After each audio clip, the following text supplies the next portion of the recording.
유튜브가 완전히 새로운 시대로 접어들고 있습니다. 특히 2026년은 21년 쇼츠 출시 때와 맞먹을 만큼 유튜브 역사상 가장 거대한 패러다임의 전환을 예고하고 있습니다. 이에 따라 유튜브를 하는 방법도 바뀌고 있습니다. 이러한 변화에 대비하여 크리에이터라면 반드시 파악해야 할 핵심적인 정보들을 알아보겠습니다.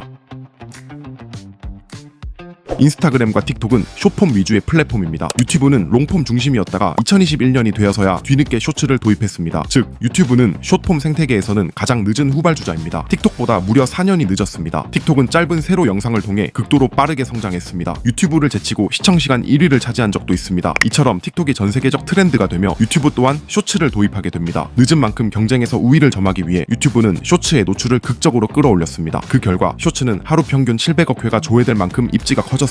틱톡이 빠르게 성장한 핵심 이유는 유튜브와 다른 알고리즘 덕분이었습니다. 틱톡은 구독 여부와 관계없이 영상을 추천하는 시스템입니다. 시청자의 즉각적인 반응을 기반으로 합니다. 이는 트렌드를 폭발적으로 확산시키기 매우 유리한 구조입니다. 시청자 반응이 좋은 영상은 그 즉시 빠르게 확산되기 때문입니다. 유튜브도 이러한 알고리즘 시스템을 벤치마킹했습니다. 구독자 피드 노출의 중요성을 낮추고 실시간 시청자 반응의 중요성을 높였습니다. 물론 과거에도 이 변화는 진행 중이었지만 틱톡과의 경쟁으로 인해 이 변화에 매우 큰 가속도가 붙었습니다. 과거에는 영상을 업로드하면 구독자들의 피드에 영상이 추천되는 빈도가 높았습니다. 따라서 구독자가 많은 채널일수록 영상 기본 조회수의 저점이 높은 경향이 있었습니다. 그러나 현재는 다릅니다. 시청자의 구독 여부와는 관계없이 특정 콘텐츠를 오래 시청하면 그냥 그 유형의 콘텐츠를 계속 추천합니다. 현재도 유튜브 총 시청 시간의 70%는 추천 피드에서 발생하고 있습니다. 이제는 구독자가 100만이 넘는 대형 채널이라 하더라도 조회수가 낮은 영상이 과거보다 많아졌습니다. 구독자가 적더라도 폭발적인 조회수를 기록하는 영상 또한 늘어났습니다. 이 변화는 광고업계에도 반영되었습니다. 저 역시 오랜 기간 유머 채널을 운영 중이며 수많은 광고 메일을 받아보았고 실제로 진행해본 결과 과거에는 광고 단가를 책정할 때 구독자 수가 유의미한 영향을 끼쳤습니다. 광고주들은 이 정도 구독자면 이만큼의 잠재 고객에게 노출되겠구나 라고 기대한 것입니다. 그러나 현재는 최근 영상들의 평균 조회수에 따라 단가가 책정됩니다. 구독자 수가 조회수를 보장하지 않는다면 우리는 구독자의 수가 아닌 질을 높여야 합니다. 이것이 핵심입니다. 이제는 내 영상을 가끔씩만 시청하는 구독자 10명보다 내 영상을 매우 좋아하는 구독자 1명이 훨씬 더 가치 있습니다. 예컨대 지금 보이는 영상처럼 단순 정보를 나열하는 콘텐츠는 이제 경쟁력을 잃게 됩니다. 지구에 관한 신기한 사실들, 하루는 정확히 24시간이 아니다. 지구는 완벽한 구형이 아니다. 에베레스트 산보다 높은 산도 있다와 같이 정보 자체는 재미있게 가공할 수 있는 주제이지만 영상의 구성 방식 자체가 그냥 정보를 나열하기만 합니다. 이런 구성의 콘텐츠는 태생적으로 한계점이 명확합니다. 구독자의 충성도도 낮습니다. 시청자들이 이 영상을 재미있게 시청한다 할지라도 다음 영상이 흥미가 조금 떨어진다면 바로 냉정하게 외면당해 버립니다. 시청자와 크리에이터 사이에 어떠한 유대관계도 친밀감도 존재하지 않기 때문입니다. 반면 비슷한 주제이면서 구독자 밀도가 높은 채널로는 지식줄고양이라는 채널이 있습니다. 이 채널은 단순 정보만 나열하지 않습니다. 영상 중간중간에 크리에이터의 모습과 특유의 말투, 텐션감을 추가해 콘텐츠에 확실한 매력을 불어넣었습니다. 채널을 대표하는 시그니처 캐릭터도 존재합니다. 이런 요소들은 영상에 흥미를 추가할 뿐만 아니라 시청자와의 유대관계를 형성합니다. 앞서 알아본 단순 포맷 콘텐츠의 댓글에는 대부분 영상의 사실 여부나 정보 그 자체에 관련된 내용밖에 없습니다. 그러나 지식줄고양 같은 채널의 경우 이에 더해 크리에이터에 관한 댓글이나 대화로 소통하는 듯한 댓글 또한 심심치 않게 발견할 수 있습니다. 가장 좋아요를 많이 받은 댓글도 웬일로 유용한 지식을 갖고 오셨네 크크크입니다. 이것이 핵심입니다. 이 댓글이 의미하는 바는 시청자들이 유용한 지식에만 초점을 맞추는 것이 아닌 유용한 지식을 다루는 크리에이터라는 사람 그 자체에게도 초점을 맞춘다는 것입니다. 이런 유형의 채널들이 구독자 충성도도 높으며 미래에도 꾸준히 살아남을 수 있는 채널들입니다. 이것을 극단으로 끌어올리는 방법이 퍼스널 브랜딩을 통한 배우형 채널입니다. 이 부분은 조금 더 깊이 있는 주제라 전자책에 따로 수록해두었습니다.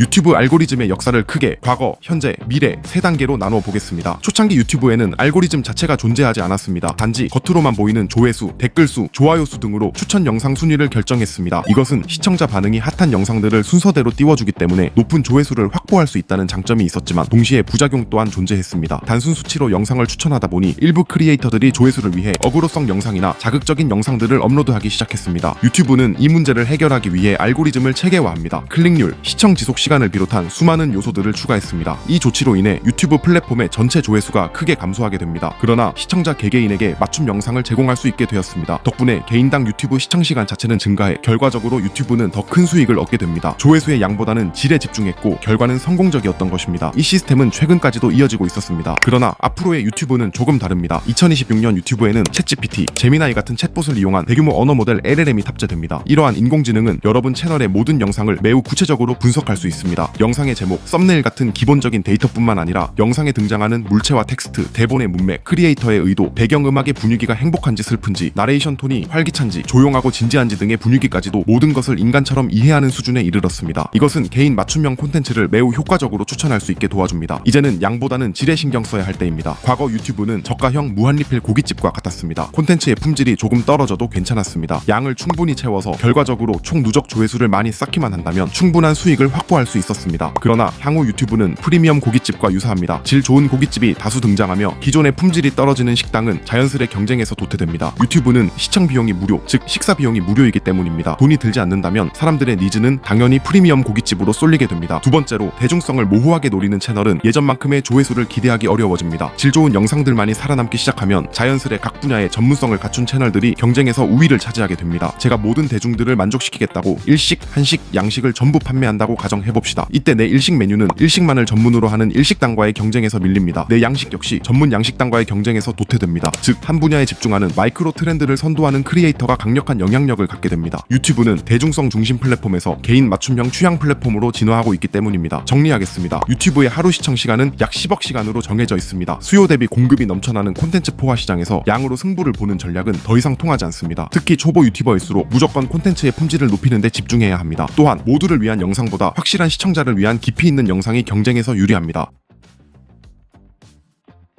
유튜브 직원 토드 보프레는 유튜브가 단순히 사용자들의 시청시간을 늘리는 것에서 가치 있는 시청시간을 늘리는 것으로 바뀌고 있다고 얘기했습니다. 가치를 제공하는 영상은 그렇지 않은 영상보다 실적이 떨어지더라도 상대적으로 더 많은 노출을 받습니다. 이런 혜택을 받는 영상의 특징은 간단합니다. 가치 있는 시청은 결국 시청자 만족도를 뜻합니다. 시청자가 단순히 영상을 오래 봤다고 해서 만족도 또한 높은 것은 아닙니다. 20분짜리의 영상을 끝까지 시청하고 나서도 불쾌하거나 시간이 아깝다고 느낄 수도 있는 반면 10분짜리 영상을 보고도 유익하거나 감동적이라고 느낄 수도 있습니다. 즉, 유튜브는 단순히 시청시간이 높은 영상보다 시청시간도 높으면서 동시에 시청자 만족도까지도 높여주는 콘텐츠를 선별하기 시작합니다. 그러나 한 가지 문제가 존재합니다. 이는 시청 지속시간처럼 단순히 수학적 수치로 나타나는 것이 아닙니다. 그보다는 사람들이 주관적으로 느끼는 감정에 기인합니다. 즉, 알고리즘을 업데이트하기 위해서는 수많은 사람들이 느낀 감정의 방대한 데이터를 인공지능으로 학습해야만 합니다. 이를 해결하기 위해 유튜브가 내린 결정은 간단합니다. 바로 사람들에게 직접 물어보는 것입니다. 다들 유튜브에서 이런 설문조사 탭을 한 번쯤은 본 적이 있을 것입니다. 유튜브는 이를 통해 영상별로 사람들이 별점 몇 점을 줬는지, 어떤 가치를 제공받았는지를 분석합니다. 물론 사람들이 유튜브에 존재하는 모든 영상에 설문을 할 수는 없습니다. 그럼에도 유튜브가 설문을 하는 이유는 이렇게 조사를 통해 쌓인 수억 건의 표본 데이터를 바탕으로 인간의 설문조사 응답을 예측하도록 머신러닝 모델을 학습시키기 때문입니다. 앞으로는 사용자들이 설문을 하지 않아도 괜찮습니다. 영상마다 사람들이 별점을 몇 점 주고 어떻게 응답할지를 학습한 인공지능이 결과를 모두 예측하고 해당 영상이 가치가 있는지 판단할 수 있기 때문입니다. 가치 있는 영상을 구분하는 법은 간단합니다. 이는 참신함, 유익함, 긍정적 경험이라는 세 가지 키워드로 귀결됩니다. 정보 전달, 건강 지식, 생활 꿀팁을 알려주는 콘텐츠는 알고리즘의 혜택을 받습니다. 외국어 강좌 또는 전문가들의 전문 지식 공유 같은 영상에도 가산점이 주어집니다. 선행 사례를 소개하거나 인간적인 감동 스토리 등의 따뜻한 영상들도 더 많은 노출 기회를 얻습니다. 자기 개발 및 동기부여, 멘탈 케어나 심리 상담 등의 영상에도 베네핏이 부여됩니다. 기발한 실험이나 궁금한 챌린지 같은 콘텐츠도 비교적 수월하게 조회수를 얻을 수 있습니다. 그리고 이 외에도 영상에 달린 모든 댓글을 AI가 종합적으로 분석한 뒤 반응이 좋다면 그 영상 또한 혜택을 받습니다. 반대로 우리가 흔히 표현하는 사이버 레카 채널이나 타인을 비방하는 것으로 조회수를 얻는 채널, 혐오 표현이 있는 영상은 상대적으로 노출이 줄어들게 됩니다.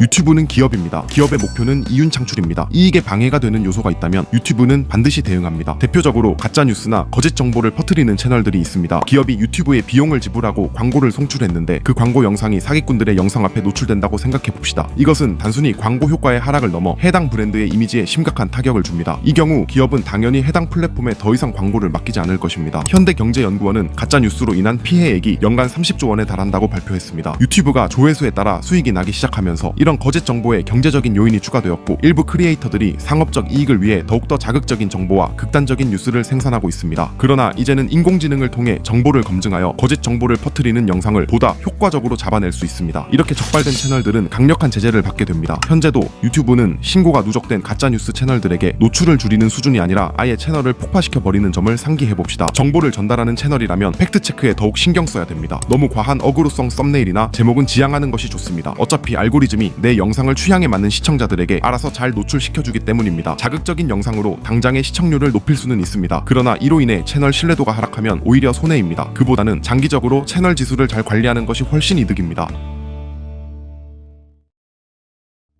앞에서 성공하는 영상에 초점을 맞췄다면 이번엔 성공하는 채널에 대한 조건에 대해 알아보겠습니다. 앞으로 AI는 크리에이터들에게 선택이 아닌 필수입니다. 고퀄리티 그림 수십 장을 순식간에 생성하며 복잡한 코딩을 짜고 수십 페이지짜리 논문을 눈 깜빡할 사이에 요약해버립니다. 그러나 AI는 학습된 데이터를 기반으로 콘텐츠를 생성합니다. 따라서 이에 너무 의존한다면 작업물의 퀄리티 자체는 좋아 보일 수 있으나 남들과 똑같은 유튜브에 흔하게 널린 양산형 콘텐츠가 됩니다. 이는 결국 껍데기만 번지르르 할 뿐 알맹이가 빈 콘텐츠입니다. 이런 영상들은 처음엔 신선할 수 있지만 조금만 시간이 지나도 어디서 본 것 같은 다들 비슷비슷한 느낌을 주며 시청자들은 빠르게 흥미를 잃고 떠나버립니다. 이에 대한 대처법은 두 가지가 존재합니다. 첫 번째로 이제는 시청자의 관심이 단순히 내 콘텐츠를 넘어 크리에이터에게까지 닿아야 합니다. 앞으로는 AI를 활용해서 콘텐츠를 만들게 됩니다. 남녀노소 누구나 고퀄리티의 영상을 제작할 수 있습니다. 여기서 시청자들의 관심이 내 콘텐츠 내용 그 자체에만 머문다면 그것은 AI가 만든 결과물에만 집중하게 되는 것입니다. 영상을 시청할 때 단순히 콘텐츠를 넘어 그것을 제작한 크리에이터라는 사람에게까지 감정이 닿아야 비로소 그 영상은 차별성을 가진 콘텐츠가 되는 것입니다. 콘텐츠를 제작할 때 나레이션에 나만의 개성 있는 목소리나 말투를 사용하면 좋습니다. 오늘은 뼈를 무제한으로 먹을 수 있는 감자탕 집이 있다고 해서 다녀왔어요. 솔직히 차돌짬뽕 찾아갈 정도 아니었고요. 탕수육도 그냥 썼어. 근데 여기 얼큰 백짬뽕. 또한 영상에 자연스럽게 내 얼굴을 드러내어 퍼스널 브랜딩을 하는 것도 좋은 방법입니다. 이는 시청자와 감정적 친밀감을 쌓는데 가장 효과적입니다. 내 모습을 드러내기 부담스럽다면 나를 대변하는 시그니처 캐릭터를 활용하거나 장비를 착용하는 것도 하나의 대안이 될 수 있습니다. AI가 생성해준 대본을 그대로 사용하기보단 기본 구조만 활용하되 내 경험이나 비판, 생각 혹은 개인적인 감상 등을 추가해야 합니다. 인공지능은 가장 객관적인 답을 내놓지만 크리에이터는 매우 주관적인 답을 내놓습니다. 그러나 이 주관이 오히려 매력 포인트가 됩니다. AI는 다음과 같이 답을 합니다. 이 드라마의 결말은 열린 결말로서 시청자들에게 다양한 해석의 여지를 남겼습니다. 여기에 인간미를 추가하면 다음과 같은 문장이 됩니다. 열린 결말이요? 근데 솔직히 이거 후반에 스토리가 점점 산으로 가다가 작가가 수습을 제대로 못한 것 같음.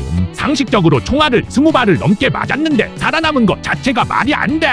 저는 오히려 꽉 갇힌 엔딩이 아니어서 더 좋았어요. 마지막 장면에서 주인공이 가족들 대신 희생하는데 저도 진짜 눈물 날 뻔했어요. 올해 본 드라마 중에 여운 하나는 진짜 미쳤습니다. 완전 강추. 두 번째로 이런 AI 시대의 경쟁에서 승리하는 콘텐츠는 아이러니하게도 가장 인간적인 영상들입니다. 이는 인공지능이 절대 대체할 수 없는 오직 인간만이 가능한 감정이 들어간 콘텐츠를 뜻합니다. AI는 데이터를 통해 출력값을 내놓습니다. 여기에는 단순한 연상 과정만이 있을 뿐입니다. 그러나 인간은 서로에게 감정적으로 반응합니다. AI가 발전해서 돌아가신 내 할머니의 겉모습을 완벽하게 복제하고 생전 데이터를 학습하여 똑같이 행동한다 해도 나는 살아생전 할머니께 느꼈던 감정을 온전히 느끼지 못합니다. 인공지능에게는 어떠한 감정도 존재하지 않기에 인간끼리 나눌 수 있는 진정성 있는 감정 교감이 불가능하기 때문입니다. 결국 시청자는 감정을 자극하는 콘텐츠에 더 큰 반응을 하며 이 자극은 사람만이 줄 수 있습니다. 우리는 1박 2일 속 멤버들이 티키타카 하는 것을 보며 웃음을 터뜨리고 따뜻한 정을 느끼기도 합니다. 범죄 도시를 보며 통쾌함과 짜릿함을 느끼고 서울의 봄을 볼 땐 답답함과 분노를 7번 방의 선물을 보며 슬픔을 느끼고 눈물을 훔치기도 합니다. 이 모든 것의 공통점은 바로 인간의 감정을 자극한다는 점이며 이것이 핵심입니다. 정리하겠습니다. 1. 유튜브 프로덕트 부사장 암자드 하니프의 말처럼 AI는 어디까지나 내 시간을 절약해주는 보조 수단일 뿐 콘텐츠의 중심에는 항상 크리에이터의 독창성과 차별성이 존재해야 합니다. 2. 인간은 인공지능과 효율성으로 대결해서 절대로 이길 수 없습니다. 대신 AI가 가질 수 없는 인간만이 가진 고유한 가치로 경쟁해야 합니다. AI가 고도로 발전할수록 역설적으로 가장 가치 있는 것은 가장 인간적인 것입니다. 영상에 대한 참고 자료나 더 상세한 정보를 알고 싶으신 분은 설명란의 링크를 참고해 주시기 바랍니다. 이상 크리에이터 이지훈이었습니다.